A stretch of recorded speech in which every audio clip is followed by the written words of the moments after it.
Can I call you Rose? 'Cause you're sweet like a flower in bloom. Can I call you Rose? Can I call you Rose?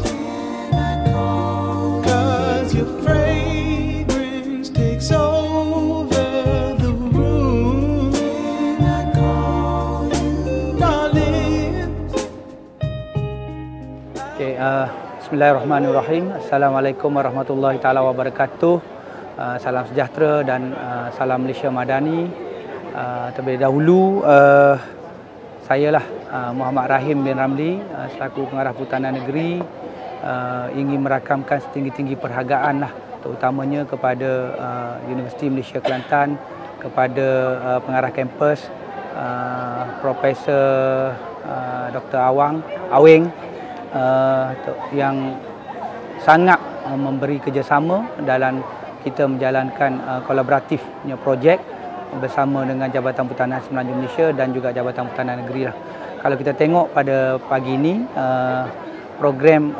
satu program yang kita kenali nama Jelajah Alam, Kenali Spesies Terjadual, di mana kita di peringkat JPSM dan juga Jabatan Perhutanan Negeri, kita sedang untuk memperkasakan Akta 686 di bawah CITES punya perundangan, di mana jabatan kita selaku Management Authority dan juga Scientific Authority, kita akan mengenforce kepada mana-mana spesies tumbuhan yang tidak melibatkan biak baka, terutamanya spesies-spesies orkid, nepenthes dan juga pakis, supaya spesies-spesies ini dipelihara lah.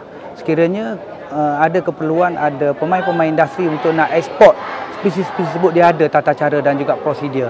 So kita ingin sampaikan terlebih dahulu kepada pihak akademik, kerana pihak akademik boleh menyebarluaskan jugalah kepada student-student dan juga masyarakat setempat, di mana pentingnya Akta 686 ini dalam kita menguruskan sumber hutan dan juga dalam menjalankan aktiviti penguatkuasaan.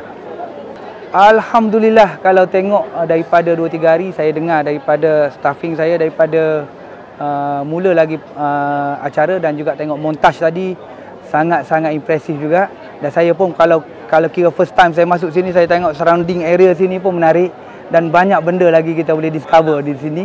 Dan kita harapkan program-program sebegini, kalau kita tak boleh anjurkan di dalam universiti, kita keluar daripada universiti, kita pergi satu tempat dalam konteks hutan itu sendiri, kita buat program-program seperti inilah bersama dengan pihak universiti, insya-Allah. Kita dah berlangsung program kita selama 4 hari untuk program jelajah alam, kenali spesies terjadual ni. So bersempena dengan tadi kita ada kerjasama dengan Jabatan Hutan. Sebenarnya program ni adalah sebahagian daripada program Jerayawara, kalau bahasa mudahnya roadshow lah, dalam bahasa Dewan Bahasa Jerayawara, untuk tadi implementasi spesies bawah Akta 686, iaitu spesies CITES. CITES ni adalah antara spesies yang dikatakan dalam jadual spesies yang rare dan terancam. Jadi salah satu daripada spesies yang kita highlight dalam program ni adalah orkid. Kalau kat belakang ni kita tengok ada orkid.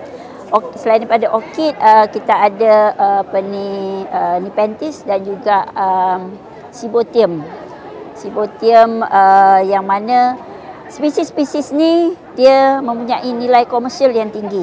Okay, kalau mungkin di peringkat dalam negara kita, mungkin nilaiannya orang tidak begitu nampak nilai dia, tapi di negara luar sebagai terutamanya peminat-minat collectors punya nilai ekonomi yang tinggi. Apa yang menarik, kita ada pameran, kita ada sesi perkongsian ilmu. Hari pertama kita ada kongsi perdana daripada Jabatan Perhutanan Semenanjung Malaysia, daripada MAKIS, daripada Fakulti Sains Bumi tentang conservation, dan juga kita selain daripada itu kita ada pertandingan poster untuk biodiversity. Bukan sahaja spesies yang saya sebutkan tadi, kita ada spesies-spesies lain yang terancam. Kita bagi kesedaran kepada warga jeli ni, terutamanya warga muda dan juga warga kampus, tentang kepentingan conservation dan sebagainya. Dan kita ada pameran, kalau lihat dekat sebelah tu kita ada MAKIS untuk dia share apakah keperluan dari segi food security sekiranya kita bawa bahan hidupan tanaman ataupun haiwan daripada luar, apa implikasi dia kepada kita punya rantaian makanan, which is very much related dengan industri asas tani, yang mana sebahagian daripada spesies-spesies itu boleh menyebabkan dia ada membawa perosak bersama, boleh menyebabkan gangguan kepada kita punya sektor pertanian. Jadi kita nak bagi awareness, kesedaran kepada semua warga tentang kepentingan kenapa ada keperluan kuarantin dan sebagainya. Selain itu kita ada juga pameran daripada Jabatan Perhutanan, kita ada daripada fakulti, kita ada daripada pelajar sendiri, kita ada gerai jualan, kita ada pertandingan melukis dan sebagainya dengan kanak-kanak sekolah lah.